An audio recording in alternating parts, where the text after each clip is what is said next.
ఈ వీడియోలో మనము అనులోమానుపాతము అంటే ఏమిటో తెలుసుకుంటాము. దీన్ని ఇంగ్లీష్‌లో డైరెక్ట్ ప్రపోర్షన్ అంటాము.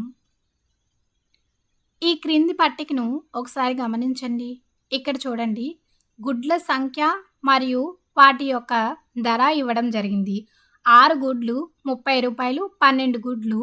60, 24 గుడ్లు రూ. 120, 48 గుడ్లు రూ. 240గా ఇవ్వడం జరిగింది. అయితే గుడ్ల సంఖ్య మరియు గుడ్ల ధరను ఒకసారి గమనించినట్లయితే, అంటే 6/30, 6 గుడ్లు రూ. 30 అంటున్నారు. ఇక్కడ చూడండి, 6 5లు ఎంత? 30. కాబట్టి ఈ నిష్పత్తి అనేది 1/5కు సమానం అని మనం చెప్పచ్చు. అదేవిధంగా 12 గుడ్ల ధర రూ. 60. ఇక్కడ కూడా 12 5లు ఎంత? 60. కాబట్టి ఇది కూడా 1/5కు సమానం అవుతుందని మనం చెప్పచ్చు. అలాగే 24/120, అంటే ఇక్కడ కూడా 24 5లు 120 వస్తుంది. కాబట్టి ఇది కూడా 1/5కు సమానం అవుతుంది. అలాగే 48/240, ఇది కూడా మనకు 1/5కు సమానంగా వచ్చింది. అయితే ఇక్కడ ఏం జరుగుతుంది? గుడ్ల సంఖ్య మరియు గుడ్ల యొక్క ధరను పరిశీలించినట్లయితే వీటి నిష్పత్తులు అన్నీ కూడా 1/5కు సమానం అయ్యాయి. కాబట్టి ఈ నిష్పత్తులు అన్నీ కూడా సమానం అని మనం చెప్పచ్చు. ఈ విధంగా ఏవైనా 2 నిష్పత్తులు సమానం అయితే వాటిని మనం ఏమంటాము? ఆ 2 నిష్పత్తులు కూడా అనుపాతంలో ఉన్నాయి అని మనం చెప్పచ్చు. కాబట్టి గుడ్ల సంఖ్య నిష్పత్తి మరియు వాటి ధరల నిష్పత్తులు అనుపాతంలో ఉన్నాయి అని మనం చెప్పచ్చు. అయితే ఇక్కడ చూడండి, 6 నుంచి 12కు ఇక్కడ ఏం జరుగుతుంది? 6ను 2తో గుణించడం జరుగుతుంది. అదేవిధంగా వీటి యొక్క ధరను పరిశీలించినట్లయితే ఇక్కడ కూడా ఏమవుతుంది? 30ను 2తో గుణించడం జరుగుతుంది. అప్పుడు మనకు 60 వచ్చింది.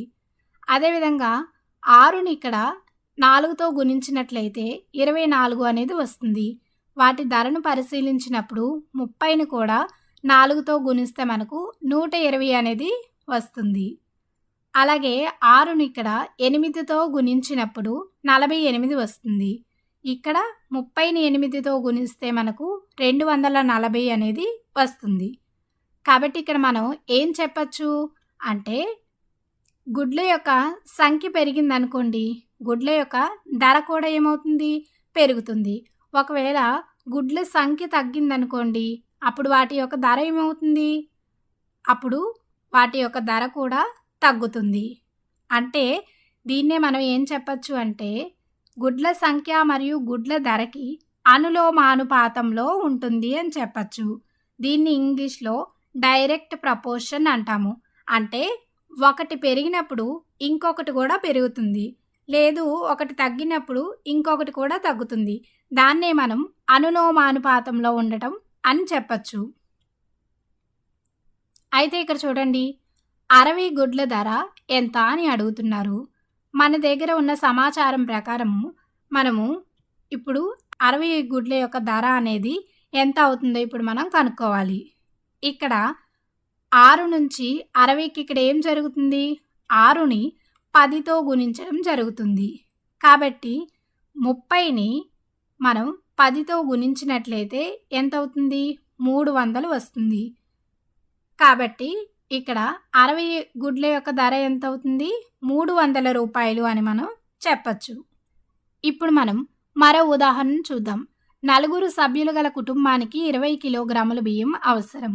సభ్యుల సంఖ్య 10కి పెరిగిన ఎన్ని కిలోగ్రాముల బియ్యం అవసరం అవుతుంది అనేది ఇప్పుడు మనం కనుక్కోవాలి.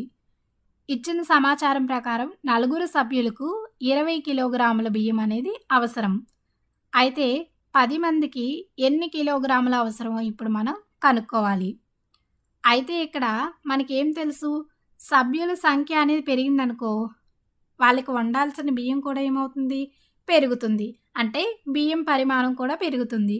ఒకవేళ సభ్యుల సంఖ్య తగ్గిందనుకో, అప్పుడు బియ్యం పరిమాణం ఏమవుతుంది? అది కూడా తగ్గుతుంది.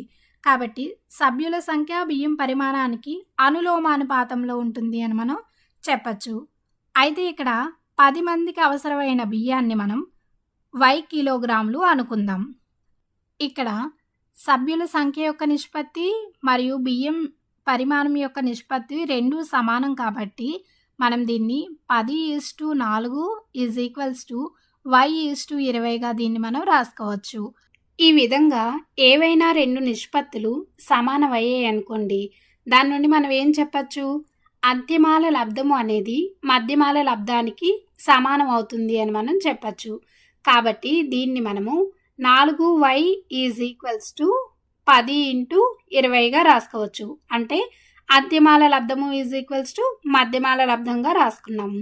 మరి ఇప్పుడు దీని నుండి మనం వైని కనుక్కోవచ్చు కదా. అప్పుడు వై ఏమవుతుంది, y = 10 × 20/4 అవుతుంది. మరి 4 5లు 20 కాబట్టి మనకు y అనేది ఎంత వచ్చింది, 10 × 5 అంటే 50. అంటే 10 మంది సభ్యులకు 50 కిలోగ్రాముల బియ్యం అనేది అవసరం అవుతుంది అని మనం చెప్పచ్చు.